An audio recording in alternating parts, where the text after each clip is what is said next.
Gracias por venir a nuestra casa, por haberse animado, por estar aquí. Con muchos de ustedes hemos tenido la suerte de reencontrarnos en vivo y en directo, después de mucho tiempo, de vernos a través de pantallas. Algunas personas se han conocido de verdad ahora, después de haber trabajado casi un año a través de las pantallas. Este es el tiempo que nos toca vivir, pero nada reemplaza la interacción humana, a la unión de los esfuerzos, de los deseos, de ese sueño compartido de tener un mejor país. Y ustedes están aquí porque son parte de nuestra historia y esperamos que sigan siendo parte de nuestra historia en el futuro. Así que quiero cederle el micrófono a Julián para que puedas dirigir este acto. Gracias. Ahí está. No tengo la voz tan grande como Juan Carlos, así que vamos a utilizar el micrófono nomás. Sí, eso, no hay mucho más que decir. Gracias a todos por estar acá. Creo que hay gente que no veo hace un año, creo que hay gente que no había visto, entonces realmente es fantástico estar. Esto es un acto que les queremos presentar lo que hemos venido trabajando en 20 años. Va a ser relativamente corto. Hay un caso de estudio. Va a empezar hablando nuestro presidente del directorio, que es Juan Carlos Sánchez. Ahorita doy la palabra, después habla Juan Carlos, y luego lo que los invito es a seguir compartiendo, tomándonos un traguito, comiendo algo, porque creo que se trata también de eso, de festejar compartiendo. Entonces va a ser eso, no tengo más que decir, querido Juan Carlos, te cedo la palabra. Gracias. Bueno, muchas gracias, bienvenidos a su casa. Para mí es un honor realmente estar festejando, porque esto es un festejo, los 20 años de esta fundación que ha crecido y ha nacido, mejor dicho, ya y después ha crecido con un objetivo claro, ¿no? El de apoyar en el desarrollo de nuestro país y sobre todo apuntando a hacer impacto social a través de las empresas. Quiero agradecer, y por eso he traído un papelito y para que no se me olvide de nadie, que esta historia de 20 años no es que ha pasado sin grandes protagonistas, ¿no? Y realmente el origen, como todos ustedes saben, es la Fundación Prodem. Ahí realmente los digamos así, protagonistas y los visionarios para poder hacer todo esto han sido Fernando Romero, María Elena Querejazu, Johnny Fernández y nuestro querido y recordado amigo Marco Antonio Paredes, ¿no? A quienes realmente hacemos honor y recordamos porque son protagonistas de esta iniciativa que ha iniciado hace 20 años. Asimismo, la fundación, bueno, ustedes saben que Prodem, y ya lo van a ver un poco más en detalle, evoluciona y cambia de nombre, digamos así, y es más, aparecen más fundaciones a partir de la Fundación Prodem, y una de ellas es la Fundación IES, y ha seguido y ha mantenido esa cultura y ese espíritu de desarrollo, de lucha contra la pobreza, pese a todas las adversidades que ustedes saben que vivimos todos los días en nuestro país. Seguimos trabajando muy fuerte por, de alguna forma, a través de lecciones aprendidas, seguir construyendo modelos que permitan ayudar a los empresarios, a los emprendedores a generar empresas que creemos que, como van a ver en el caso de Viva, es el locomotor del desarrollo de un país. En ese sentido, agradecer póstumamente también a nuestro expresidente Fernando Illanes, quien no nos acompaña más, quien ha estado realmente, digamos así, remando muy fuerte desde inicios de IES para que las cosas funcionen bien, y realmente su legado lo respetamos y además seguimos su ejemplo. Asimismo, también un honor haber estado compartiendo el directorio con Carlos Iturralde, quien también lamentablemente ya no nos acompaña, pero otro empresario que ha seguido los pasos y seguimos su ejemplo y sus lecciones. También queremos agradecer públicamente a otro director que todavía nos acompaña pero ya no está en el directorio, es Jorge Balcázar, que desde inicios también ha estado con nosotros, y ya cuando nos presentó su renuncia y le dijimos gracias de verdad, pero sobre todo por su forma de aportar muy atinada en cada una de nuestras reuniones de directorio. Han estado también apoyando esta iniciativa que a veces es tan difícil llevar a cabo, y agradecemos a Jorge Amestegui y a Marcelo Vizcarra, quienes nos han acompañado también. Al directorio actual de IES, realmente nos hemos puesto la camiseta que en vez de tener solamente 4 directorios de acuerdo a estatutos, creo que ya tenemos como 15 en este año, ¿no? ¿Por qué? Porque creemos en esto, en esta iniciativa, y además nos hemos puesto como, de alguna forma, desafío, seguir el legado de quienes nos han precedido, y además tratar de superarlo, porque creemos en este país.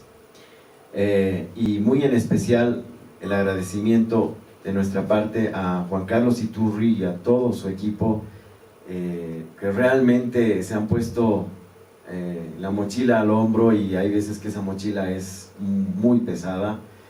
No es fácil ser empresario, y además menos aconsejar y asesorar e inventarse nuevos modelos para tratar de ayudar a este sector que consideramos tan importante es en nuestro país, y es parte de la misión de IES.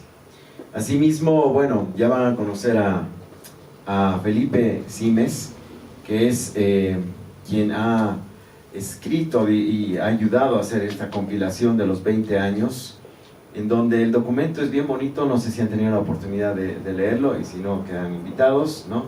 Porque van a ver que tiene partes que, con algo que por lo menos mi alma académica disfruta mucho, que son las lecciones aprendidas, ¿no? Y a través de las lecciones aprendidas se genera conocimiento para justamente conseguir lo que queremos, ¿no? El apoyo al desarrollo de nuestro país. Así que Felipe Simes es director de investigación de Viva Idea y también profesor de EGADE Business School. El título de lo que vamos a ver es Una inversión de impacto adaptada a países en desarrollo, 20 años de IES, ¿no? Entonces, simplemente invitarlos a que disfruten de esto, y ojalá puedan leer, e invitarlos también a que sean parte de esta fundación, y además nos apoyen de alguna forma con su presencia, con sus consejos, en fin, para que la fundación cumpla con su misión en el largo plazo. Así que nada más, gracias por estar acá, siéntanse en casa, y nada, te dejo la palabra. Muchas gracias. Vamos a repetir después, pero vamos al final de la presentación de Felipe, vamos a repartir unas tarjetitas con un código QR para que ustedes se puedan bajar el caso. Entonces no se preocupen, lo van a tener. Y ahora, a ver, ahorita vamos a hacer magia con tecnología y vamos a ver a Felipe. Felipe, te escuchamos y te vemos, así que estás en vivo y te cedo la palabra. Quería agradecer obviamente a todos los involucrados en el caso. La verdad, esto es un proceso bastante largo, que primero viene con la intención de Vividea de participar en Bolivia. Ya, la verdad, la importancia de empezar a colaborar en ese contexto y encontrar un aliado tan importante como IES en este proceso. Ya, cuando comenzamos este trabajo hace unos 2 años atrás, fue muy importante el trabajo de Daniela Bolívar, que trabajó en Vividea, también fue consultora de nosotros bastante tiempo, y que permitió las articulaciones con un ecosistema emprendedor que estaba comenzando para nosotros en la manera en que lo estábamos conociendo. La verdad, y eso nos permitió empezar a entender el contexto y empezar a entender las problemáticas que implicaban apoyar emprendimientos que apoyaran el desarrollo sostenible en un contexto como el boliviano. Y luego esto fue también tomado por Fernanda Chá, que también están ahí, que es nuestra líder del área de emprendimiento social, y que también ojalá ustedes puedan conversar con ella para profundizar en lo que hace Vividea y en lo que ha sido también esta colaboración con IES. Entonces, ahora voy a compartir la pantalla. Listo. Bueno, también agradecer sin duda a Juan Carlos antes de comenzar esto, Juan Carlos y todo el equipo de IES, también comandado por Lucía, nos permitió entrar al funcionamiento de IES y aprender del trabajo que llevan haciendo por décadas, y eso sin duda nosotros como IES estamos profundamente agradecidos. Y antes de comenzar el caso, me gustaría, la verdad, volver a agradecer. Para nosotros fue un proceso de aprendizaje profundo, y que la idea es comenzar a compartir este aprendizaje, que es lo que nos interesa tanto a IES como a Viva. Y hoy día es esta ocasión que nos va a permitir empezar a explorar estos aprendizajes. Entonces, como nunca me ha gustado alargarme, voy a contar acá el cronómetro, en el cual voy a tener 30 minutos para presentarle lo que nosotros llamamos el caso IES en Bolivia, una inversión de impacto adaptada a países en desarrollo. Yo soy director de investigación de Vividea y también soy profesor asistente de GAE Business School en Monterrey, México. Así que imagínense el acento que estoy agarrando entre mexicano, costarricense, chileno. Eso va a estar ahí muy intenso ese acento. Entonces, y como les comentaba, yo soy tanto director de investigación de Vividea y profesor del GAE Business School del Tecnológico de Monterrey. Y mi trabajo también es articular a estas dos organizaciones en un trabajo que es enfocado en desarrollo sostenible y la importancia del emprendimiento y los inversores en pos de este desarrollo. Yendo a la presentación de Vividea, para aquellos que no conocen a Vividea, Vividea es un centro de pensamiento y acción que contribuye a resolver los principales retos de sostenibilidad en América Latina mediante la investigación, el fortalecimiento de capacidades y la gestión de conocimiento. Lo que busca Vividea es ser un apoyo a encontrar soluciones complejas a problemas complejos. Nuestra región se caracteriza por a veces una excesiva tropicalización de soluciones, en la cual Europa o Estados Unidos sale con una solución y nosotros hacemos una pequeña adaptación y lo tratamos de adaptar a nuestro contexto. Y bajo la premisa de Vividea se encuentra que esto quizás ha sido parte de los errores que hemos cometido como región, y que más bien lo que necesitamos es empezar a crear las propias soluciones nuestras, y para eso se necesita investigación, y se necesita investigación rigurosa. Y lo que hoy día vamos a ver es una de esas investigaciones que nos permita empezar a explorar qué es lo que significa la inversión de impacto en América Latina. Y por eso esta es la agenda que me toca presentarle en tan solo 30 minutos. Primero les voy a hacer una pequeña introducción de la elección del caso IES, por qué para nosotros fue tan importante generar esta alianza con IES para aprender de cómo se llevaba a cabo la inversión de impacto en un contexto tan complejo como el boliviano. Luego les voy a detallar ciertas partes del reporte, que son la aproximación a la inversión de IES, cómo IES ha ido aprendiendo y ha ido generando diferentes aproximaciones a la inversión para generar impacto en Bolivia. Tercero, voy a compartir con ustedes los principales aprendizajes y voy a terminar con unas conclusiones. Siempre es bueno, cuando hablamos de algo tan complejo como el desarrollo sostenible, volver a los inicios. Y volver a qué es lo que significa sostenibilidad y el desarrollo sostenible. Yo creo que esto es una definición que a todos no es muy conocida, lo más probable, que es que el desarrollo sostenible es aquel desarrollo que es capaz de satisfacer las necesidades actuales sin comprometer los recursos y posibilidades de las futuras generaciones. Esto es lo que sabemos, la verdad, antes lo sabíamos muy teóricamente en los años 80 cuando fue escrito por primera vez, pero esto hoy día cada vez se hace más palpable. Cada vez se hace más palpable en lo que muestra la figura de la parte de arriba, en un cambio climático creciente que hoy en día es difícil de contraargumentar. En la figura de abajo a la izquierda tenemos pobreza crónica en diferentes partes de los países en desarrollo que al parecer no podemos sobrepasar, y que también se hace un problema sistémico actualmente. ¿Y qué más ejemplo de un problema sistémico que el COVID-19 que nos mantuvo encerrados los 2 últimos años? Entonces, hoy en día este desafío de desarrollo sostenible se hace cada vez más palpable en crisis sistémicas que tenemos que solucionar. Entonces esto ya no es algo teórico como quizás fue generado en los años 80 sobre un futuro lejano. Esto se hace algo cada vez más concreto en el mundo de hoy. Y para lograr un cambio y un mundo más sostenible es donde se da la importancia del capital. El capital es lo que nos permite financiar el cambio. Por lo tanto, si no entendemos cómo financiar el cambio, no hay cambio posible. Y eso es algo que a veces olvidamos, particularmente cuando quizá yo cuando partí más joven en mi carrera en desarrollo sostenible, no entendía la importancia que tenía el capital y que está en el corazón de cualquier futuro sostenible posible. Y en la figura ustedes encuentran un resumen que es uno de los mejores que he encontrado, que lo hace Bridge Fund Management y Impact Management Project, en el cual resumen lo que se llama la economía de impacto, ¿no es cierto? En el cual ustedes ven en la parte de arriba diferentes enfoques a la inversión, desde el tradicional responsable, sostenible, la inversión de impacto y la filantropía. Y en el eje, ustedes que ven vertical, ven los objetivos financieros, objetivos de impacto y las intenciones que hay detrás de la inversión.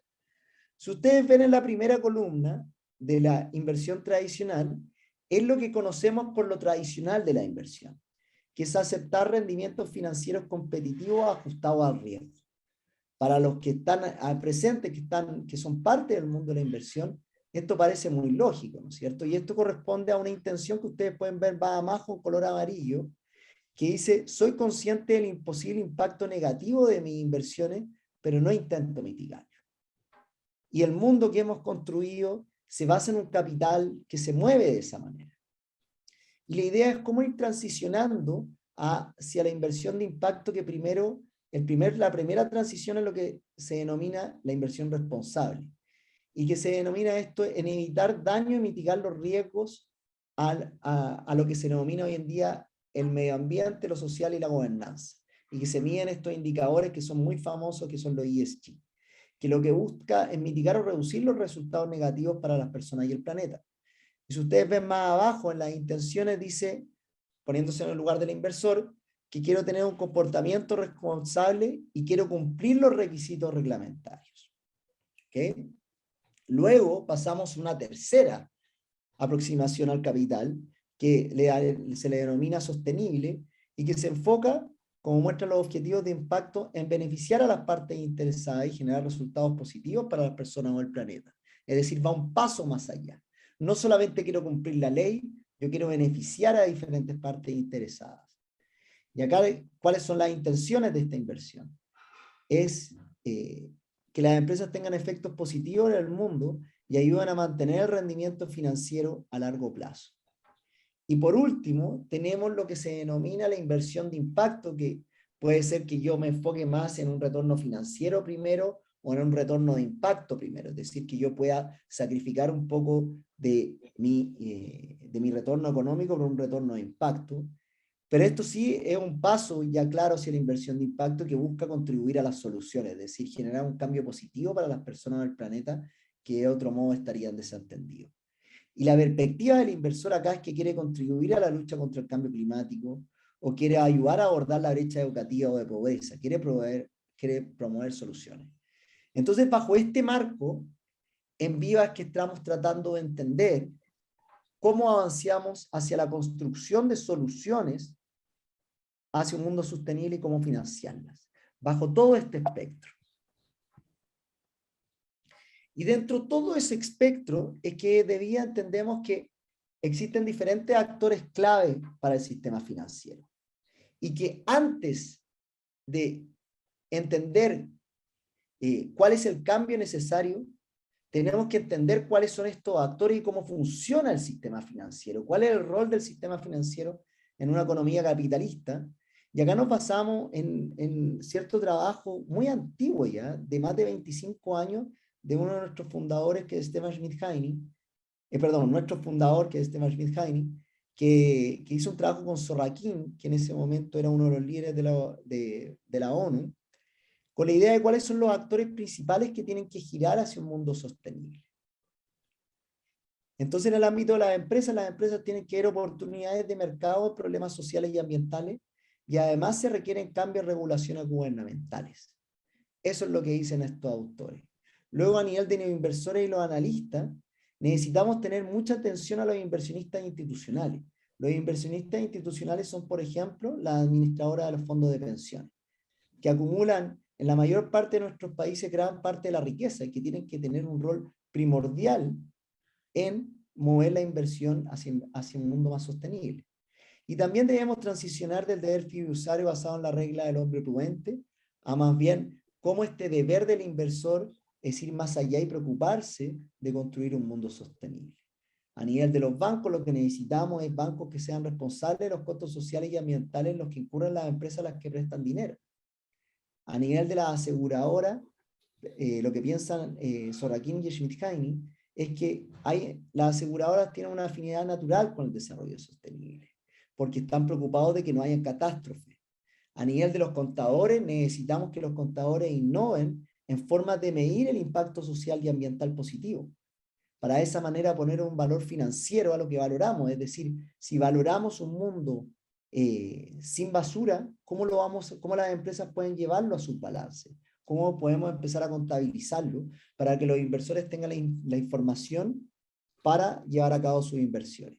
Y a nivel de raters, es muy importante que estas personas que dicen, por ejemplo, Bolivia o Chile tienen tales indicadores de riesgo que aleja o acerca la inversión, es muy importante entender que acá existe una paradoja porque en nuestros países, que son, que tienen más pobreza, por ejemplo, que en Estados Unidos o en Europa, se le asigna más rating de riesgo, por lo tanto, accedemos a menor inversión o accedemos a una peor tasa de inversión y de crédito.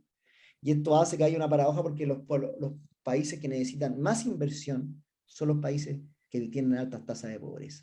Entonces, cuando entendemos todos estos actores clave y la transición que es necesaria para el sistema financiero, cuando entendemos todo el espectro del capital, es que tenemos que entender cómo se despliega este esfuerzo en el contexto latinoamericano. Y ahí es donde vemos que no hay tantos lugares donde buscar. ¿Cómo se está desplegando esta conversación internacional? Que se está hablando de cómo planteamos un mundo más sostenible, una conversación mayormente liderada por Europa, Estados Unidos. ¿De qué manera se está desplegando esto en el contexto latinoamericano? Y acá es donde desde Viva creemos que hay que entenderlo desde una importancia de la informalidad y la pobreza. Nuestras regiones no se puede hablar que tienen sectores tan bien definidos, sino más bien tenemos grandes tasas de informalidad. Bolivia, según el último índice, según el último reporte del Fondo Monetario Internacional, tiene más de 70% de empleo informal. Por lo tanto, si no entendemos esto como una variable para generar una inversión de impacto, estamos bien complicados. Por lo tanto, tenemos que empezar a hacer esfuerzos para entender cómo en nuestra realidad latinoamericana llena de informalidad y pobreza se empieza a dar una inversión de impacto. Y esto nos va a permitir empezar a contextualizar la conversación de sostenibilidad en nuestro contexto lleno de informalidad y pobreza. Y acá es donde también desde Viva creemos, y se basado en nuestras investigaciones, que el futuro inclusivo de América Latina se basa en cómo generamos cadenas de valor inclusivas, que conectan actores que viven en pobreza con pymes que están empezando a crecer, con pymes que están empezando a internacionalizarse, con organizaciones, con multinacionales que están afuera, que están comprando estas pymes, de esa manera concatenarnos en estas cadenas de valor globales. Y de esa manera vamos a empezar a construir una Latinoamérica más sostenible. Y en esta búsqueda es que se construye este caso. Se construye en la búsqueda de encontrar un actor que esté haciendo este esfuerzo y que ese esfuerzo no sea solamente teórico, que esté en el terreno. Que esté en el terreno buscando soluciones a cómo podemos encontrar formas eficientes de hacer inversión de impacto con muchos apesares. A veces, ¿a qué me refiero con muchos apesares? Con las grandes tasas de pobreza que hay, con las grandes tasas de informalidad que hay, con muchas veces actores gubernamentales quizás que nos gustaría que nos apoyaran más. Pensando en ese contexto es que estamos y que se genera este caso y por el cual estamos acá, en el cual como un actor como IES ha ido aprendiendo a cuántas de estas reglas internacionales realmente aplican a nuestros contextos y empezar a generar conocimiento que quizá muchas veces en el terreno no se tiene tanta claridad de qué es lo que vamos aprendiendo en el camino. Entonces la idea es que acá compartirle este trabajo y este camino. Entonces ahora pasamos a la segunda parte, que es la aproximación a la inversión de IES. Ya entendimos por qué elegimos el caso IES desde Viva y por qué esta colaboración fue fructífera y permitió la generación de este reporte. Ahora pasemos a de qué manera IES ha ido generando diferentes aproximaciones. Primero, en el año 2000, IES parte desde la visión que era necesario crear una locomotora de desarrollo. ¿Qué quiere decir esto? Bajo la visión de IES era que era necesario crear empresas que actuaran como locomotoras locales de crecimiento económico. Con los recursos provenientes de la ganancia de las microfinanzas que se habían hecho anteriormente bajo el alero de PRODEM, se creó un fondo financiero privado con el nombre de Fondo de Empresariado Social. Y lo que se buscaba era alcanzar un impacto sistémico al invertir en empresas productivas para impactar no solo en la empresa financiada, sino en toda la cadena de suministro y distribución asociada a sus actividades productivas. El proyecto emblemático fue Llama Activa, que lo que buscaba era exactamente generar esto en torno a la llama y empezar a generar que el mismo IES como un inversor empezara a jalar toda la cadena productiva en torno a la llama que se podía hacer en torno al alimento, en torno al tejido, en torno a diferentes cosas que se pudieran hacer en torno a la explotación del animal de la llama. ¿Cuál fue el aprendizaje que tuvo IES acá rápidamente? Fue que yo no puedo basar solamente en la oferta. Es decir, yo no me puedo basar solamente en el querer hacer el bien. Yo necesito tener la capacidad de generar demanda sobre esto. Por lo tanto, lo que yo necesito es tener la capacidad de generar mercados. No importa lo que yo quiera hacer. Yo muchas veces escuchamos particularmente muchas veces entre los políticos, grandes discursos políticos en torno a qué es lo que vamos a generar, pero eso la mayor parte de las veces son discursos voluntaristas, pero que no reflejan la complejidad que tiene generar demanda, lograr que alguien compre lo que yo estoy generando. Y esto no se hizo de la manera tan intencionada como se hace hoy en día en IES, porque fue un aprendizaje que tuvieron en ese momento. Y se dieron también cuenta de la importancia de empezar a construir a la falta de infraestructura que había para producir en entornos de pobreza a un nivel competitivo a nivel global.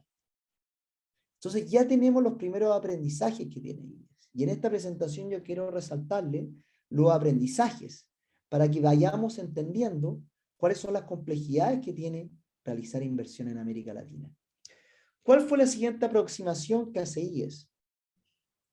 Fue colaborar con promotores locales en el año 2002.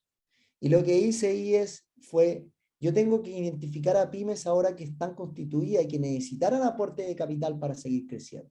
Es decir, yo no voy a partir ya la empresa de cero como lo partí con Llama Activa. Y yo voy a elegir aquellas empresas que estén lideradas por lo que IES llama un local champion. Ese líder, fundador o socio o gerente de una empresa que lidera con fuerza y que quiere sacar adelante la empresa. Y a esta altura IES creía profundamente en el lineamiento de la industria de capital de riesgo más tradicional, bajo la premisa que el capital que inyectaría IES en las empresas les permitiría crecer y subir su valoración, y luego incluso quizás vender esto y de esa manera generar retorno. Pero rápidamente también IES comenzó a identificar desventajas del modelo de venture capital tradicional en Bolivia. Primero que nada, resaltó y aprendió con el caso La Purita sobre la importancia de promover cambios de gobernanza. La Purita era una empresa enfocada en leche, por lo tanto lo primero que se dieron cuenta era la importancia de pasar de una asociación de productores a una sociedad anónima. Es decir, necesitamos un cambio que permita y que dé los incentivos adecuados para la producción y la eficiencia. Segundo lugar, lo que aprendieron en IES es que ellos deben también muchas veces trabajar con estos promotores locales de manera mucho más cercana, porque a veces estos promotores locales no permitían este cambio de gobernanza. Fue una paradoja que encontraron. Es decir, las mismas soluciones que habían encontrado fue después a veces el mismo problema. Es decir, el local champion no quería cambiar esta gobernanza. Luego IES aprendió que debían empezar a complejizar más cómo se medía el impacto positivo de las inversiones. Un ejemplo muy claro que encontraron fue que a veces, claro, yo antes IES medía en cantidad de trabajos generados, pero a veces esa no era la solución más eficiente. A veces la solución más eficiente era otra, que ocupara otra tecnología que le permitía más ingreso a la empresa, pero que producía menos trabajo. Es decir, entraron a la tensión de lo que es realmente generar impacto y construir empresas. También tuvieron el problema de que al ver los problemas y ser un socio, IES trató de involucrarse en las soluciones, pero las empresas empezaron a verlo como un padre, especialmente como un financiador de última instancia. Y esto empezó a generar problemas en la relación. Y por último, comenzaron a entender que era complicado invertir en equity, es decir, en hacerme yo dueño de patrimonio de la empresa, por diferentes razones que vamos a comenzar a discutir en las diferentes aproximaciones que vienen. La aproximación número 3 que encontraron y que se comenzó a hacer al mismo tiempo que esta otra aproximación número 2 fue empoderar a comunidades aisladas a través de empresas de turismo comunitario. Y el proyecto emblemático fue los hoteles Taika. Y acá hicieron una colaboración con el BID. Y fue un proyecto de 20 años cuyo fin era la creación de una red de hoteles comunitarios cuyos dueños fueron las mismas comunidades. Y acá lo que se hizo fue que las asociaciones comunitarias, que era la figura legal asumida por los socios de la comunidad, tenían un 30%, IES poseía un 64% y la empresa operadora de turismo tenía un 6%. Y los miembros de las comunidades trabajarían además como empleados de los hoteles generando un impacto positivo inmediato en términos de empleo. ¿Cuál fue el aprendizaje que IES tuvo con esta aproximación? Fue el temor a la formalidad y el desafío de la infraestructura que hay en entornos de pobreza. Es decir, el proceso de formalización de las asociaciones y la obtención de las personerías y la confianza con las comunidades es mucho más complejo. Las comunidades no ven el valor de la formalidad porque siempre han vivido en entornos con un Estado ausente. Por lo tanto, ¿por qué pensamos que la formalización los va a ayudar? Muchas veces quizás no, y hay una resistencia a ellos. Segundo, hay una complejidad en la estructura colaborativa del proyecto. De pronto, hacer colaborar una operadora de turismo con un promotor de desarrollo como IES, con unas asociaciones comunitarias fue bastante más complejo porque habían diferentes incentivos involucrados. Tercero, a nivel de infraestructura, se privilegió la estética por sobre la funcionalidad de los hoteles, que era muy importante esta funcionalidad porque eran hoteles mayormente aislados y que había que construir esta infraestructura para que el turista llegara. Y por último, la migración de esos lugares dificultó la posibilidad de generar un impacto positivo en el ámbito laboral. Es decir, la gente se quería ir de esos lugares y de pronto no quería trabajar tanto en los hoteles, particularmente los jóvenes. Entonces, como ven, en cada aproximación, IES va aprendiendo y va afinando su modelo. Y por eso que en la aproximación número 4, ya en el año 2008, lo que hicieron fue un reordenamiento de portafolio. Es decir, ellos querían ser colaboradores y no padres de las empresas. Y querían seguir apoyándolos para escalar, pero para esto tuvieron que reordenar el portafolio porque había empresas que no estaban a veces dispuestas a este cambio. Y IES quería quedarse con aquellas empresas que sí estuvieran dispuestas a colaborar de esta manera. Entonces, ¿cuáles fueron los aprendizajes de esta aproximación y de este reordenamiento? Son los desafíos de ser un colaborador para escalar la empresa. Muchas compañías se veían estancadas en su proceso de crecimiento ya que quedaban sin opciones de nuevo financiamiento. Por ejemplo, ningún banco tradicional estaba anuente a prestar dinero sin garantía por gestión de riesgo, aunque la empresa ya estuviera consolidada en su flujo de venta e ingresos. Muchas veces tenemos bancos muy descontextualizados de los entornos de pobreza e informalidad que son la mayor parte de nuestros países. Esto hacía que el financiamiento que entregaba IES se quedara sin una articulación clara en su siguiente estadio. Es decir, ¿de qué servía que IES se pusiera a apoyar si el siguiente paso para que la empresa creciera y que no podía ser IES el colaborador no estaba? Y eso empezó a hacer IES a reflexionar aún más y seguir afinando su aproximación a la inversión. Y por eso que pasamos a la aproximación número 5, que ya es el año 2010, que es cuando IES pasa a ser una organización completamente independiente. Y IES acá lo que quiere es empezar a focalizarse en un rol como promotor de desarrollo de una manera escalonada, es decir, empezar a diferenciar a las diferentes pymes que hay. Y por eso que ideó dos programas, que es el programa Bridge y el programa Pilot. Y el programa Bridge buscaba generar un puente que llevara a las empresas de la situación precaria y problemática a ser sujetos de financiamiento convencional, es decir, lograr llenar este puente para que después se pudieran involucrar con otros actores como los bancos, que ellos le pudieran seguir prestando y de esa manera seguir creciendo. Y lo que buscaba IES en el programa Bridge era financiar a través de deuda que financiara capital de trabajo y asistencia técnica.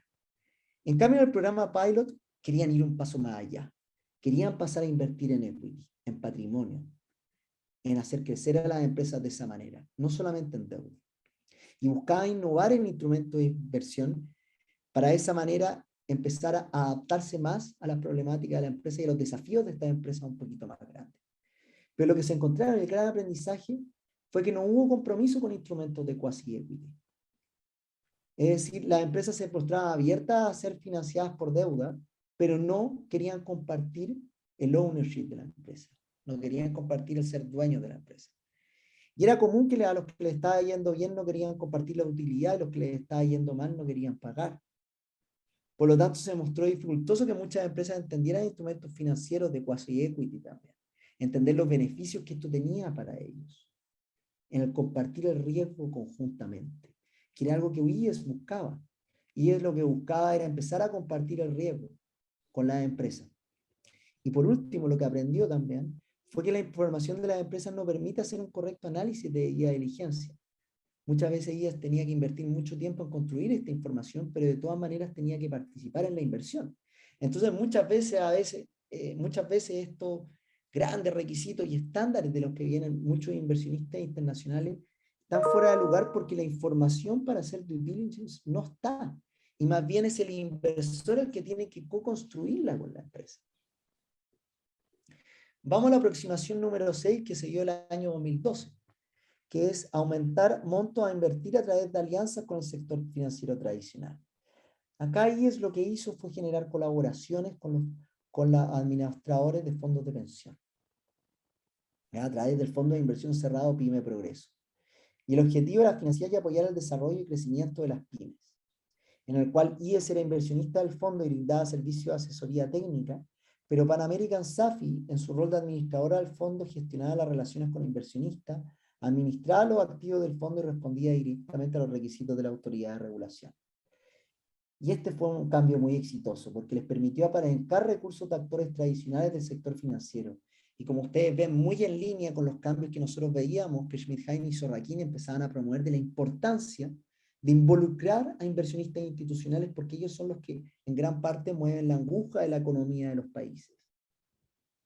Entonces, lo que permitió esto fue un fondo económico considerable. Primero, aumentaron los montos de financiamiento ostensiblemente.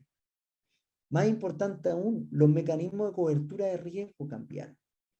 Porque muchas veces estos inversionistas institucionales, como las administradoras de fondos de pensión, tienen que seguir ciertos lineamientos, están más amarrados en dónde pueden invertir y dónde no.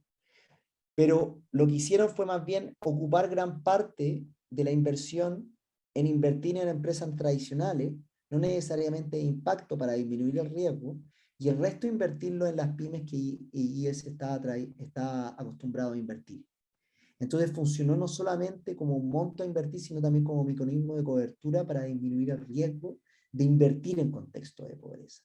Y esto es muy importante, porque permite entender la complejidad y manejar el riesgo de invertir en pobreza. Muchas veces invertir en pobreza para obtener retorno requiere más tiempo, requiere más relación. Y muchas veces en los fondos de inversión tradicionales no entienden esto solamente. Entonces, esto permitió empezar a atraer a actores más tradicionales del mundo financiero al mundo del impacto, pero con menor riesgo. Y de esa manera atraerlo y empezar a familiarizarse con este y al mismo tiempo hacer un gran impacto. Y por último, IES comenzó a darle mucha importancia tanto a los indicadores objetivos y subjetivos para elegir a la empresa y así abordar la complejidad del contexto. Muchas veces solamente seguir estándares cuantitativos no respondía a los desafíos que IES tenía para la elección de las empresas. Muchas veces era más importante la presencialidad que a veces el indicador cuantitativo. Ver que, por ejemplo, algo que comentamos mucho en la entrevista era la importancia de que cómo el jefe trata a sus empleados, cómo son los baños de las personas que trabajan en ese lugar, de los diferentes empleados también, cuáles son los diferentes estilos de liderazgo, cómo empezar a financiar realmente empresas que apoyaran el desarrollo sostenible. Todas estas aproximaciones a lo largo del tiempo permitieron que IES generara cierto aprendizaje y que en Viva resumimos en estos 7. Se los detallo. Definir el rol de los inversionistas de impacto como actores de desarrollo y no solamente inversores. Segundo, transicionar del capital de riesgo tradicional a una mirada más sistémica. Tercero, entregar dinero y asesoramiento para empoderar a las pymes como motor de la economía. Cuarto, establecer procesos de selección y análisis de pymes como sujetos de inversión. Quinto, fortalecer la gobernanza corporativa de las pymes. Sexto, compartir riesgo con la empresa y otros actores tradicionales del sector financiero. Y séptimo, crear una taxonomía de pymes y instrumentos financieros apropiados. Vamos a ir uno a uno con cada uno para que ustedes entiendan el trasfondo que hay en cada uno de los aprendizajes. En el primero, lo que nos dimos cuenta desde Viva, la verdad, y en el estudio del caso de IES, y algo que conversamos mucho en las entrevistas, fue que IES trabaja en contextos de pobreza dentro de países en desarrollo como Bolivia, donde aún no existen mercados o han emergido de manera ineficiente. Y tomar este rol de invertir en pobreza no solo conlleva un mayor riesgo, sino también una forma diferente de inversión, una metodología diferente de inversión. Y usualmente los ejecutivos de fondos de inversión regionales o expertos de organismos internacionales recomiendan incorporar más países y alcanzar fondos de mayor tamaño como forma de reducir el riesgo y hacer más rentables las inversiones. Por el contrario, el aprendizaje IES es la especificidad geográfico-cultural para funcionar. Es decir, yo no puedo internacionalizarme a Colombia con el mismo modelo. Si yo no, la dinámica de comunidades rurales, por ejemplo, en Bolivia son diferentes a las comunidades bolivianas. ¿Cómo yo voy a expandir y voy a disminuir el riesgo de esa manera? Y otro de los problemas más grandes que se han visto en Latinoamérica es un enfoque muy grande en algunos sectores de industria, entregándole prioridad al impacto sobre el retorno económico. Cuando a veces decimos vamos a invertir solamente, por ejemplo, en mujeres o solamente en otro tipo de grupo. ¿Ya? Esto no tiene nada negativo per se, pero sí es algo negativo cuando nosotros creemos que de esa manera vamos a generar impacto. Lo que genera impacto es la capacidad de generar mercados. Por lo tanto, si no hay oportunidad de negocio en esa problemática, yo no debiera invertir ahí. Y lo que nosotros tenemos que es de oportunidad de negocio a impacto, no al revés. Porque si es al revés, es muy difícil que yo genere mercados. Recordemos el aprendizaje, la primera aproximación con llama activa. Segundo aprendizaje, la importancia de salir del cliché, perdónenme el término, del capital de riesgo a los Silicon Valley. ¿Por qué es esto importante? Porque en Latinoamérica no existe un mercado secundario con la liquidez necesaria donde se pueda salir a vender las empresas. Tampoco hay precios de referencia y no hay IPOs, que se llaman, ofertas públicas iniciales. También existe una tendencia exagerada a financiar emprendimientos tecnológicos cuando los emprendedores bolivianos no necesariamente tienen una ventaja comparativa en este ámbito en una economía global. En una economía crecientemente digital y global, las empresas bolivianas tienen que competir con empresas norteamericanas, con empresas europeas. ¿Tenemos esa ventaja competitiva? ¿Por qué es que de pronto esta obsesión de solamente invertir en empresas tecnológicas? Otro tema que vimos es un reclamo a la falta de apoyo del Estado y regulación apropiada en comparación con otros contextos desarrollados. Pero acá esto lo que hay que asumir es como parte de las reglas del juego. Parte de las reglas del juego es esa falta de apoyo. Entonces, más bien es cómo el ecosistema de inversión empieza a colaborar entre sí para empezar a contrarrestar o empezar a generar reglas del juego que lo apoyen a pesar de esta falta de apoyo. Y acá es donde hay que empezar a imaginar formas diferentes de participar en empresas como inversor. Y por ejemplo, en el caso de IES, lo que empezaron a ver es la importancia de utilizar instrumentos de equity y entrar como socio propietario sin la certeza de poder vender esa participación. Porque por un lado, uno es inversor del fondo y quiere recuperar de la empresa y quiere recuperar la inversión, y por otro, yo soy codueño de la empresa y quiero que le vaya bien económicamente, quiero que venda más. Y lo que hizo IES fue separar esos roles, porque son roles distintos y no los puedo confundir. Y los dos son igual de necesarios. Pero los tengo que separar. Y de esa manera vamos teniendo una manera más contextual de entender la inversión. Y por último, entendió que como no existen reglas del juego tan claras, e incluso somos economías que no respetan tanto los contratos como nos gustaría, por algo somos economías informales, la importancia es cómo generar reglas del juego muy claras entre los actores. Más que buscar reglas del juego generales del ecosistema, cómo yo genero las reglas del juego más claras entre inversor y investiga, inversor y empresa. Tercero aprendizaje, entregar dinero y asesoramiento empresarial para empoderar a las pymes como motor de la economía. El rol de las pymes en los países en desarrollo es clave. Y todo el discurso internacional se enfoca en seguir requerimientos, muy en la línea, si ustedes recuerdan, de la primera columna de la inversión de espectro del capital. Lo cual no tiene mucho sentido en nuestros países, porque en nuestros países lo mueven las pequeñas y medianas empresas. Por lo tanto, el rol central que IES ha dado a las pymes es algo con lo cual absolutamente alinea Viva Idea. Y tenemos un discurso internacional de desarrollo sostenible que habla como si todas las empresas fueran multinacionales. Entonces, IES identificó que era primordial brindar financiamiento de la mano con asistencia técnica a estas pymes. Y esto se hizo como estrategia para mitigar el riesgo, pero también para generar empresas que produjeran impacto y que siguieran siendo el corazón del desarrollo de nuestros países. Y la guía técnica también buscaba mejorar las cadenas de proveeduría, que es donde están la mayor cantidad de actores en pobreza en Bolivia. Por lo tanto, como ustedes ven, acá hay un cambio de la manera de verlo. Nosotros, lamentablemente, la sostenibilidad hoy en día tiene que ver en el discurso internacional y en la mayor parte con un discurso de seguridad, como con un discurso que le llamo yo de procuramiento, como que tengo que seguir ciertos estándares de comportamiento, lo cual es un sinsentido, porque el desarrollo sostenible no sabemos cómo llegar a él, por lo tanto, cómo ya estamos generando estándares para llegar a él. Es un sinsentido total, más aún en nuestros países. Por lo tanto, la aproximación que da IES y el rol primordial a la pymes es clave. 4. Establecer procesos de selección y análisis de pymes como sujeto de inversión. En países en desarrollo como Bolivia, la información a nivel país de los distintos sectores de industria y sus perspectivas es escasa y no siempre confiable. Tampoco muchas veces los inversores tienen información de la empresa para hacer el due diligence.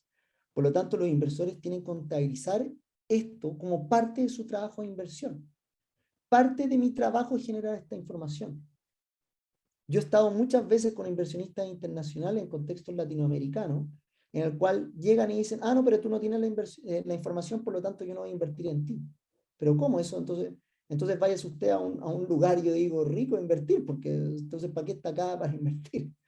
Entonces este aprendizaje ahí es clave, porque es parte del rol del inversor generar esa información. 5, fortalecer la gobernanza corporativa de las pymes. La importancia de la gobernanza y particularmente de la figura legal. Es decir, lo que habla ahí es acá y el aprendizaje que nos deja su aproximación es cómo podemos ser colaboradores que van a trabajar para ser empresa. Pero no podemos tener figuras legales que no nos permitan hacer esto. ¿Cómo? Y acá lo importante es que la figura legal se debe al impacto que se busca y al mercado que se busca generar. La figura legal no es impacto per se. Y acá hay que cambiar la conversación de los años 70 y traerla al año 2021. Es decir, ya no importa que yo sea asociación cooperativa o empresa privada. Eso no te dice que haces impacto. Lo que hace impacto es tu estrategia y tu modelo de negocio que permite que esto sea sostenible en el tiempo y que permite incluir personas en pobreza y permita solucionar problemas ambientales. ¿Qué figura legal tú utilizas? Debiese ser irrelevante. Esa es una conversación ideológica del siglo, de la década del 70 que tenemos que escapar. Sexto, compartir riesgo con la empresa y otros actores tradicionales del sector financiero. Y comenzó a innovar en instrumentos financieros. Y acá yo quiero resaltar la compra de acciones preferentes y el uso de deuda. Y la compra de acciones preferentes volvía ahí es un socio y no solo un acreedor. Y le permitía involucrarse más en las operaciones de la empresa y buscar la optimización de los modelos de negocio. Y las acciones, al ser preferentes, no solo aseguraban una tasa de retorno, sino que permitían que la empresa pudiera recomprar sus acciones y asegurar una salida en inversión. Es decir, empezar a imaginar formas de construir, de salidas de la inversión de manera creativa. Y también IES se abrió la posibilidad de continuar articulando esfuerzos con otras instituciones. Y acá es lo que hablábamos de la participación de actores como la AFP, que permitan aumentar estos fondos y generar estos mecanismos de cobertura, si se desea, para disminuir el riesgo. Pero es clave que otros actores del sector financiero tradicional participen de esto. Si no, nunca vamos a lograr una Latinoamérica sostenible. Y como el último, con esto termino, es la necesidad de crear una taxonomía de pymes e instrumentos financieros apropiados. Es decir, el trabajo del inversor es él ayudar a la empresa. Por lo tanto, él tiene que generar instrumentos apropiados y tiene que empezar a conocer a su cliente y empezar a tener una taxonomía de pymes que ustedes van a encontrar en el reporte que ahí está constantemente trabajando y actualizando. Conclusiones finales, y con esto ya termino, que me ha alargado, creo, un poco más, unos 10 minutos más sobre el tiempo. Primero, enfrentamos crisis sistémicas que necesitan soluciones a financiar. Sin financiamiento no hay desarrollo sostenible posible. Y para esto tenemos que entender el mercado financiero. Por eso que yo al principio les planteé cuáles son los diferentes actores del mercado financiero y cuál es el cambio que necesitamos.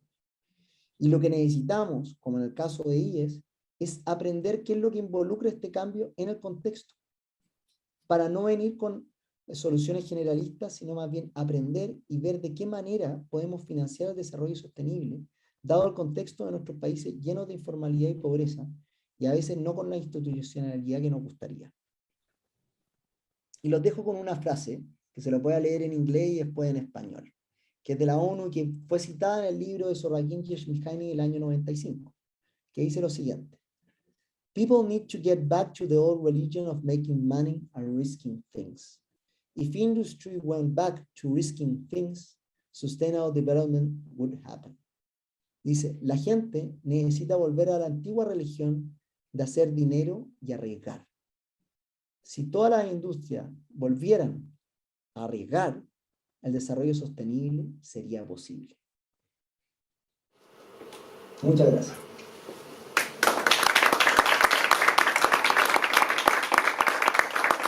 Felipe, muchísimas gracias a ti. He abierto el micrófono, espero que hayas podido escuchar los aplausos. Te quiero pedir un favor, si nos puedes pasar la presentación para que la distribuyamos a toda la gente y avisarte que ahorita estamos distribuyendo, avisarles a todos, una tarjetita que tiene el QR con el caso que Felipe acaba de presentar para que lo puedan ver. Una vez más, señor, no me estás viendo, pero te agradezco muchísimo por tu tiempo, por tu presentación. Sí, muchas gracias a usted. Yo les voy a enviar por el chat de Zoom, les voy a enviar la presentación. Por favor, compártela con quienes ustedes deseen. La verdad, acá somos todos parte del mismo ecosistema y la idea es comenzar a construir una Latinoamérica sostenible. Así que yo vuelvo a agradecer ahí, la verdad, el aprendizaje que me generó a mí como persona y a nosotros como institución fue inmenso. Creo que resalto el esfuerzo que llevan haciendo por años, la verdad, y para nosotros fue, como le digo, parte clave de empezar a darle forma y contexto y tierra a esta discusión internacional que a veces se queda muy abstracta. Y a veces nos olvidamos que los desafíos y el impacto se dan en la acción, se dan en el contexto, se dan en las personas. Así que vuelvo a agradecer a IES en esa línea y ojalá que podamos seguir colaborando en este sentido. Seguro que sí, Felipe, te agradecemos también nosotros por todo el trabajo y por tu tiempo ahora. Si alguien se quiere conectar con Felipe, nos avisa y hacemos de puente para pasar tu correo. Y pásanos, por favor, la presentación y la vamos a hacer circular con aquellos que la quieran. Una vez más, gracias. Habiendo resuelto lo primero, podemos hablar del resto. Lo primero es que es maravilloso estar entre amigos porque así podemos hablar de varias cosas en confianza.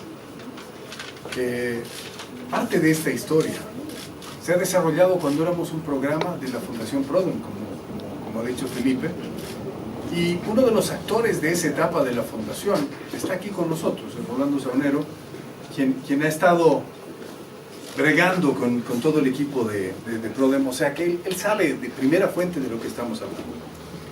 La segunda cosa que quiero mencionar, y no sé si Felipe me está escuchando, pero si no, Fernanda le va a contar, es una maravilla trabajar con gente intelectualmente desafiante. ¿Sí? Alguien que no solamente te escucha, sino te provoca, te cuestiona, pregunta, saca relaciones, hace inferencias, transpone lo que estamos haciendo a un contexto internacional. El tercer elemento tiene que ver con, habíamos hecho un montón de cosas. Oye, en el proceso uno le mete, ¿no? Y le metes con todo y avanzas y pruebas una cosa y pruebas la otra cosa. Y normalmente, no sé si les pasa en sus instituciones, no documentamos lo suficiente. Se queda en las cabezas de las personas que participan. Y, ups, la gente se va. De pronto ya no están. Y perdemos la historia, y perdemos el conocimiento, y perdemos el aprendizaje. Y una de las frases que siempre decimos es que sin reflexión no hay aprendizaje. Y para que haya reflexión, alguien tiene que escribir la historia. Y tenemos que darnos el tiempo para verla. No podemos seguir reinventando la pólvora una y otra vez. Es demasiado caro. Hemos aprendido, sí, pero ¿cuánto nos ha costado? Había un tiempo en que las entidades financieras que hacíamos como fundación, pero el verdadero desafío vino cuando se acabó esa plata. Cuando IES, ya el año 2010, el 1 de enero del 2010, empezamos como fundación independiente, tenía que pagar sus propios gastos y sus propios sueldos de lo que fuese capaz de generar. ¿Y saben qué? Aprendimos a hacer pyme. Aprendimos a hacer pyme. Yo siempre digo que las pymes son esas entidades donde el gerente propietario o la gerente propietario tiene que cumplir todos los roles. Vende tickets, como en los circos pobres, ¿no? Vendes el ticket, pasan adentro, haces de maestro de ceremonias, de pronto te disfrazas de tigre y de domador al mismo tiempo, ¿verdad? Y después vendes manzanas acarameladas a medio tiempo. Todo tiene que pasar y al mismo tiempo por la misma persona o por el mismo grupo pequeño de personas. Las empresas existen en Bolivia y en otros países, no gracias al ecosistema que se ha generado y las oportunidades que se tienen, sino estas empresas existen pese a todo. Y nosotros tenemos una máxima que es importante, que vivimos así, lo pensamos. Ustedes nos han escuchado decir antes, y lo repito porque es parte de nuestra esencia. Nosotros creemos que la mejor forma de generar prosperidad, que es la forma que nos gusta decir disminuir la pobreza, es generar riqueza. Y la riqueza no es que todo el mundo sea millonario, la riqueza es cuando la gente de manera consistente, es decir, a lo largo del tiempo, puede generar ingresos por encima de sus necesidades. Eso es cuando te queda un excedente. Ese excedente puedes destinarlo a educación, a salud o a acumular capital y reinvertido crea la base para seguir creciendo. Las personas salen de la pobreza cuando sus ingresos son de manera sostenida superiores a los gastos que necesitan para poder subsistir. Y eso es válido para las personas y para las empresas también. Ahora, ¿cómo se genera la riqueza? La riqueza se genera a través del valor agregado y el valor agregado lo crean las empresas. No importa la propiedad de las empresas. Puede ser una empresa asociativa, una empresa familiar, una corporación, puede ser una sociedad anónima, una SRL, una unipersonal, puede ser en el extremo, si está bien manejada, una empresa del Estado. Si están bien administradas, van a generar valor para la sociedad. Y ese valor es el que se convierte después en esta generación de riqueza. Entonces, IES basa su trabajo en ayudar a que existan más y mejores empresas. ¿Cómo? De diferentes maneras. ¿Por qué? Porque el mundo cambia. Y si nosotros no cambiamos, si nos atamos a una sola forma, probablemente no podríamos cumplir nuestro rol. Y aunque hemos utilizado instrumentos financieros, nosotros no somos una institución financiera, somos una institución de desarrollo que utiliza diferentes tipos de instrumentos a lo largo del tiempo para apoyar a que existan más y mejores empresas. Entonces, ¿cómo pensamos que las empresas, cuáles son los cuellos de botella que enfrentan las empresas? Acceso al financiamiento, acceso al conocimiento, que es hoy día la peor traba que tienen las empresas, y acceso al mercado. Pero además, el desarrollo de un ecosistema que permita que las empresas puedan desarrollarse. Así que estamos en eso, tratamos de hacer eso. Tratamos de innovar, crear, compartir con otros cuáles son los nuevos instrumentos financieros para que las empresas puedan tener ese combustible necesario para funcionar. Tratamos de trabajar con asesoramiento a empresas e instituciones de manera que podamos ayudarlos a que puedan gestionar mejor sus emprendimientos hacia adelante e incluso a través de esa gestión conseguir mejores financiamientos. Ayudamos a enlazar empresas entre sí y a las empresas con los mercados. Y por último, trabajamos en el desarrollo del ecosistema donde nos hemos encontrado con muchos de ustedes. A veces es chistoso porque saltamos de un foro al otro, ¿no? Y somos los mismos. Pero bueno, es importante si logramos consolidar eso hacia adelante. Pero no podemos hacer esto todo el tiempo sin ponerle perspectiva. Necesitamos responder a la coyuntura del país y a la coyuntura del mundo. Lo que está pasando es que hay cosas que están cambiando de una manera muy acelerada. Enfrentamos 3 pandemias. La más conocida es el COVID, ¿sí? la pandemia de salud. Pero también vivimos en Bolivia una permanente pandemia política, donde hemos desarrollado la capacidad impresionante de vivir mirando de espaldas al otro. Donde en vez de conjugar nuestros esfuerzos y buscar una salida en conjunto, podemos separarnos infinitamente y mi deber es negar tu deber.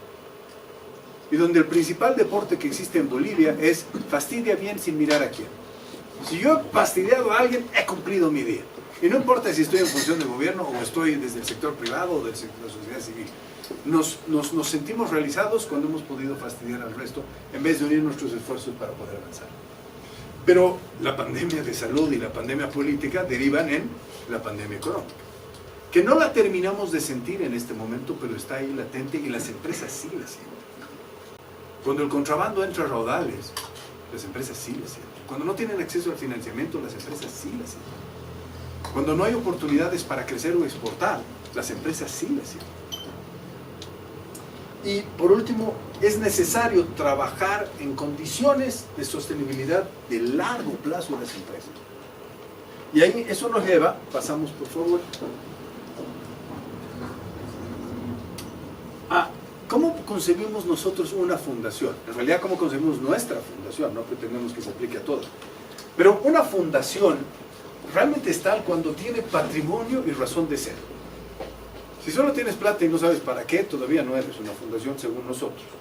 Y si sabes para qué pero no tienes plata, puede ser una ONG o una consultora o algo, porque tampoco vas a poder subsistir en el tiempo. Pero tenemos una responsabilidad y una obligación de pensar en el largo plazo. En un país donde el largo plazo es pasado mañana, tratar de pensar en 5, 10, 20 años es un privilegio. Porque entonces sí podemos construir una ruta que genere verdadero impacto. En IES el impacto se mide en décadas. Decir que después de un año de un programa hemos logrado generar un impacto y la cantidad de variables exógenas no controlables que pueden haber afectado para bien o para mal el tema, entonces en décadas lo que se ve son tendencias, ni siquiera resultados absolutos. Pero esas tendencias nos dicen qué hacer. Hay que pensar en el largo plazo. Y hay que concentrarnos en identificar cuellos de botella y probar soluciones. Eso es lo que tratamos de hacer. Vemos dónde no quiere estar el resto, encontramos un cuello de botella ahí y buscamos una solución. Y la probamos. A veces nos va bien, a veces no tanto, pero la probamos. Y meter la innovación como parte del ADN institucional. Y es innovación en empresariado social y cada palabra pesa. Innovación, porque si hacemos lo mismo una y otra vez, es la definición de locura, el resultado va a ser el mismo. Empresariado, porque actuamos a través de las empresas. Y ojo que no estoy diciendo emprendedurismo, estoy diciendo empresa. Empresa ha pasado las etapas de negocio y de idea, primero de idea, después de negocio, después de emprendimiento. Una empresa es aquella que se decide a jugar de manera permanente siguiendo las reglas de juego. Esa es una empresa formal. Y social, porque no basta con generar riqueza, hay que generar desarrollo.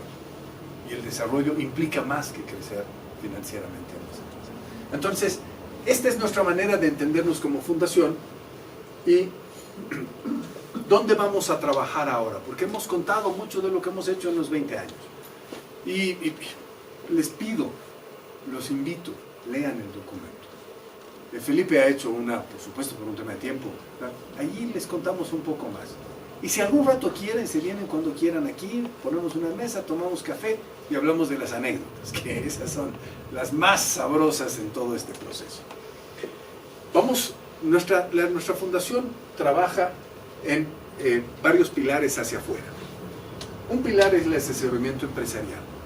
Todos nuestros trabajos, desde el consultorio, desde los programas que estamos realizando con entidades de la cooperación destinados a pymes o a MIPYMES para generar asesoramiento empresarial, van en esa línea. Pero debo decirles que en el último tiempo nos han empezado a llamar y visitar también empresas de otros tamaños. Nosotros hemos estado trabajando con empresas bastante pequeñas y pymes, pero hemos tenido empresas que están vendiendo 70, 100 millones de dólares al año, que nos han buscado para que los asesoremos en cómo enfrentar la nueva situación. Entonces, no importa el tamaño de la empresa, no nos dedicamos a un segmento, trabajamos en las empresas en general. El asesoramiento institucional, porque hemos encontrado que hay muchísimas instituciones que tienen que responder a la nueva realidad, y esto empieza por entidades de la cooperación internacional. ¿Cómo se hacen sostenibles? ¿Cómo responden mejor a los contribuyentes que todos los años están poniendo plata para que ellos puedan hacer su acción? ¿Cómo pueden generar un impacto sostenido hacia adelante? ¿Cómo se puede pasar de la filantropía a la inversión que haga que eso pueda volver y pueda reinvertirse una y otra vez? ¿Cómo cambiamos la ecuación de yo soy el que sabe y te doy a por qué no aprendemos juntos cómo hacemos una solución? Inversiones, por supuesto, seguimos trabajando en desarrollar nuevos modelos de inversiones. En este momento estamos trabajando junto con el equipo de Fundapro en el desarrollo de un fideicomiso para apoyar con capital de trabajo a las empresas agroexportadoras, pero no solamente eso, buscamos el acceso al financiamiento a través de diferentes instituciones. Nosotros no necesitamos dar el financiamiento, lo que necesitamos es entender y compatibilizar las opciones de las entidades de financiamiento con las necesidades de las pymes. Y si servimos de vínculo para eso, funciona bastante bien. El desarrollo del ecosistema como una parte fundamental, ¿saben? Estamos dando vueltas los mismos y repitiendo y gastando en lo mismo. Si nos ponemos de acuerdo, podemos hacer más eficiente el modelo y concentrarnos en lograr lo que realmente queremos. Queremos datos de verdad. Queremos que las decisiones se tomen no por gut feeling, por este sentimiento de, sí, bueno, no. Es un tema de tener información y poder avanzar en esa línea. Y trabajar con sectores con potencial de impulsar el desarrollo. Esta es una nueva línea que estamos trabajando. En vez de desarrollar un nuevo fondo de inversión, vamos a trabajar con empresas específicas para llevarlas a otro nivel. Nuestras inversiones en el maní, en el palmito, en el café o en el sector vitivinícola nos permiten, porque en muchos de los casos somos el único inversionista en esas empresas, desarrollar empresas que sirvan de motores a sus sectores. Solo quiero darles una idea de lo que significa esto. En la industria del maní, la productividad del cultivo del maní está entre 0.6 y 1.2 toneladas por hectárea. En los cultivos que nosotros estamos desarrollando como empresa, estamos entre 1.6 y 2.2 toneladas por hectárea. ¿Ustedes imaginen cómo le cambia la vida a un productor que tiene 20 hectáreas o 50 hectáreas, pasar de 0.6 a 2.2 toneladas por hectárea? ¿Y cómo le cambia al país tener un nuevo sector que pueda exportar? ¿Y cómo podemos transformar ese maní que hoy día exportamos a granel en productos con valor agregado como mantequilla de maní o snacks o confitura? Es decir, ¿cómo trabajamos en esa integración? Y hemos elegido algunos sectores que tienen potencial de impulsar el desarrollo y hemos identificado en agronegocios y en turismo oportunidades concretas. Y tenemos programas que se están desarrollando y se van a desarrollar a partir del próximo año de una manera más intensa en ambos sectores.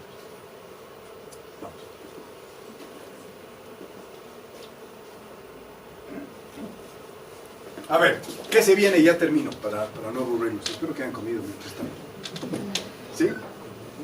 Lo primero quiero contarles que el 2020 empezamos con este tema de la pandemia y qué se podía hacer. Bueno, había, entre otras cosas, que reinventarse. La fundación, que tenía pensado sus ingresos para los próximos 4 años a partir de cierto tipo de actividades y de ingresos que se generaban en nuestras inversiones, se vio de pronto que esas inversiones no iban a generar ingresos porque, por ejemplo, los hoteles estaban cerrados y no iba a haber dividendos. Y, por ejemplo, las empresas que tenían que pagarte por dinero que tenías colocado ahí o dividendo, tampoco te iban a entregar nada en el proceso. Y así sucesivamente. Entonces, empezamos a ver y acelerar algunos de los procesos que veníamos desarrollando antes. ¿Qué hemos hecho? Hemos terminado los 20 años de Taica y hemos entregado los 3 hoteles a las comunidades. Con dolor, porque no queríamos entregarlos aquí, queríamos una fiesta brutal en que les esté yendo bien. O sea, para darse una idea del impacto de ese proyecto, el Hotel del Desierto, después de las empresas mineras, es el principal contribuyente a impuestos en la región. Esa es la magnitud. Esa asociación ha recibido más de $700,000 en dividendos y hoy día es 100% dueño del hotel. En conjunto se han generado además nuevas inversiones de comunarios que han aprendido en los hoteles y han puesto sus propios emprendimientos. Está todavía pendiente y es una tarea sistematizar todas estas cosas del trabajo que hemos hecho, pero acabamos de terminar el proceso. El fondo IES se está transformando y se va a transformar en este SPID, que es nuestros sectores que tienen potencial de impacto, y estamos transformando nuestras empresas en eso. El Fondo Pyme Progreso, después de 10 años, hemos creado junto con Pan American un fondo de inversión de impacto, pero que tenía 2 objetivos principales. No solamente que puedan acceder las empresas a un financiamiento diferente sin necesidad de garantías reales, sino que además podamos preparar estas empresas para que pudiesen entrar al mercado de valores. Era un objetivo determinado que queríamos hacerlo, porque las empresas tienen que financiarse en el mercado de valores. Las personas tienen que financiarse en los bancos, pero las empresas tienen que financiarse en el mercado de valores. Y podemos decir con orgullo que de las 10 empresas que ahora tiene el fondo, 6 ya actúan en el mercado de valores. Algunos son emisores directamente, otros han trabajado sistemas diferentes, pero todas están inscritas, funcionan, son públicas. Para eso ha habido que crear gobernanza, ha habido que crear sistemas de información, ha habido que trabajar con ellos directamente. Y ese fondo termina el próximo año. Y se nos han pasado 10 años. Otra vez, una vez más. Hemos soñado a largo plazo que digamos que no se iba a acabar y el próximo año, en junio, este fondo va a terminar. El consultorio empresarial y el proyecto con USAID, un proyecto importantísimo que nos ha permitido probar una metodología que ahora le estamos replicando en los otros programas que estamos haciendo. Asesoramiento empresarial a consulta para las pymes que estaban enfrentando drásticamente lo que pasaba con el COVID. El proyecto de continuación al anterior, ya con Swiss Contact, un proyecto que acabamos de terminar, ha terminado anteayer, el 15, con el PNUD para profundizar en este tema, pero con una variante. Ya no solamente era el consultorio empresarial, sino queríamos abarcar más empresas y mayor profundidad. Y como estamos trabajando con personas adultas, hemos probado una metodología nueva que hemos desarrollado, a partir de la cual hacemos cápsulas teóricas que la gente puede ver, cortitas, con 3 o 4 conceptos. Y si han visto las cápsulas, porque tienen una formación muy heterogénea, nivelamos un poco el nivel de formación y pasan a un webinar. Y Y entonces en el webinar se profundiza con los conocimientos. Y luego que tenemos esa masa común, aún así vamos a grupos más chicos, de entre 8 y 10 empresas, en los cuales ya bajamos estos conceptos a su realidad específica. A mí me está pasando esto, ¿cómo puedo hacer mis costos? ¿Cómo lo puedo manejar? Y esos 3 elementos nos ayudan a poder alcanzar a muchísimas más empresas con una profundidad más grande. Solo para hacer un poco de propaganda, ¿cuáles son los resultados que tenías que lograr y que has logrado? Frank, a ver, nos habíamos propuesto tener 200 empresas en la plataforma. Voy a sacar esto. Y hemos tenido 1700, hemos llegado a 200 las primeras 2 semanas del proyecto. Y hemos en total, creo que han habido 144 empresas han participado en los talleres. Y bueno, los webinars es difícil porque está en YouTube, pero deben ser unas 1900 vistas. 1888, ahí está, ese es el dato exacto, vistas. Entonces creo que esto nos demuestra que hay una hambre, hay una necesidad de ver estas cosas y ahora hay tecnología y nuevas cosas que nos permiten ver esto. Y curiosamente creo que no son tan nuevas porque siempre estuvieron ahí, sí se podían hacer webinars, sí se podían hacer cápsulas, pero la pandemia nos ha adelantado muchísimo, ¿no? Cosas que como esto que acabamos de ver con Felipe, que siempre se pudo hacer, no era fácil hacerlo hace 3 años, es difícil que lo aceptemos, ahora pasan muy normalmente y creo que en el mundo MIPE y en el mundo PYME pasa lo mismo. Cosas que antes no eran tan normales, ahora son muy normales. Recibir una consultoría de negocios a través de una pantalla en tu celular mientras te mueves de un minibús a otro, que nos ha pasado, lo haces, y te animas y lo logras. Y no es que no podías, es que no estaba en el chip. Y esa es la base para el trabajo de nuestros próximos programas, porque ahora vamos a ver en lo que se viene, pero esta metodología que hemos probado y que hemos visto es la base de nuestro trabajo con los programas que donde estamos ya a punto de empezar a desarrollar, tanto con Canadá como con Suecia. Ahora, voy a volver a eso después porque es para cerrar, pero ¿qué queremos hacer? Felipe nos ha provocado. Entonces, tiene que venir Vividea a sistematizar lo que ustedes hacen. Hagan pues ustedes su propia sistematización también. No ha dicho eso porque es muy elegante, ¿no? Entonces, estamos trabajando en que nuestro pensamiento, el trabajo de toda la gente que está en la Fundación pueda volcarse al desarrollo de nuevas metodologías. ¿Y qué creemos? Creemos en el trabajo de la ruta de la empresarialidad. ¿Cómo se pasa de idea a negocio? ¿Cómo se pasa de negocio a empresa? ¿Y cómo se pasa en los diferentes estadios de las empresas? Y al mismo tiempo, ¿cuáles son las necesidades en asistencia técnica en las diferentes etapas, en los distintos vagones de este tren? ¿Y cómo son las oportunidades de financiamiento en las distintas etapas de las empresas? ¿Y cómo hacemos que la preparación en asistencia técnica calce con las necesidades del financiamiento del siguiente eslabón? Es decir, que una empresa que se gradúa de un paso tenga las características adecuadas para poder acceder al financiamiento en el siguiente vagón. Ese es parte del trabajo que estamos realizando y les vamos a invitar a una presentación muy pronto sobre este tema. Este trabajo no lo hemos hecho solo, lo hemos hecho con muchas de las instituciones que están aquí presentes y lo venimos testeando y probando porque el conocimiento debe ser de todos. Y al ser una construcción colectiva, no es esto es mío, no me lo toques, decían, no, podemos crear entre todos y para acá debajo. Alejandro está por aquí y acaba de terminar el segundo estudio sobre fondos de inversión de impacto en Bolivia, también en colaboración con varias de las instituciones que están aquí. Y gracias a Fundapro, Solidez y la cooperación canadiense, hemos podido trabajar la segunda versión. Los resultados vienen pronto, prepárense porque vamos a hacer una presentación sobre eso también. Y estamos trabajando en una taxonomía de las empresas más allá del tamaño. Miren, estamos tan pegados a micro, pequeña, mediana y gran empresa, que lo hemos convertido en que la mujer o el hombre que se anima a ser empresa, le hemos dado tamaño.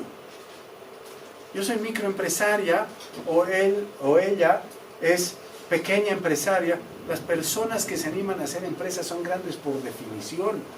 Lo que tiene tamaño son las unidades productivas. Y el tamaño no define qué tipo de empresa es. Tenemos dinosaurios que se van a morir porque están en proceso de extinción, pero venden muchísimo dinero. Y tenemos empresas cuyo tamaño es muy pequeño, pero que son tan dinámicas que son el futuro. Entonces necesitamos entender a las empresas de una manera diferente y eso es lo que está trabajando también nuestro equipo. Y trabajar e introducir de una manera sistemática los servicios empresariales con enfoque de género. Y lo vamos a ver un poco más de una manera más intensa más adelante, porque es parte de lo que tenemos que tratar de generar. Nosotros no nos definimos como una institución cuya finalidad es trabajar con un enfoque de género. Nosotros seguimos creyendo que deben existir más y mejores empresas, pero no se puede ser mejor empresa si no adoptas un enfoque correcto. Así como no se puede ser una mejor empresa si no eres capaz de responder a las siguientes generaciones cuidando el medio ambiente. Entonces no es que somos buenos tipos, no es que, ay sí, yo soy condescendiente, está de moda, me voy a sumar a la ola. No se trata de eso, se trata que si no hacemos las cosas bien, no hay futuro. Y hacer las cosas bien es tomar en cuenta estos elementos también. ¿Qué se viene?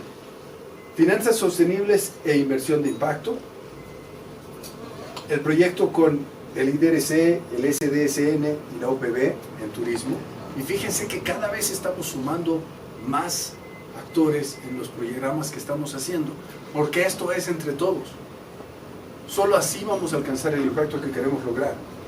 Un programa con nuestros socios CECI y Canadá para el asesoramiento empresarial y redes, un programa con la cooperación sueca para el ecosistema y asesoramiento con enfoque de género. Son algunos de los programas que estamos encarando.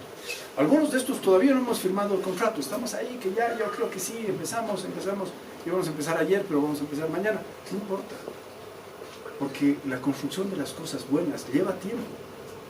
Entendernos, conocernos, crear la confianza necesaria, poder desarrollar este tema, es vital para que podamos avanzar en conjunto.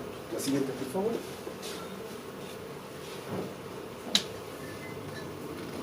Y esta es la parte más importante de esta noche. Gracias de corazón, por ser nuestros aliados estratégicos, por haber estado con nosotros antes y por estar con nosotros los años que vienen.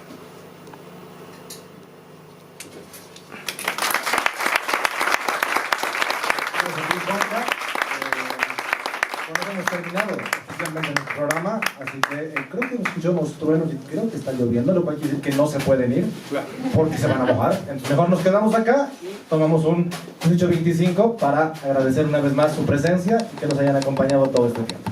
Muchísimas gracias a todos.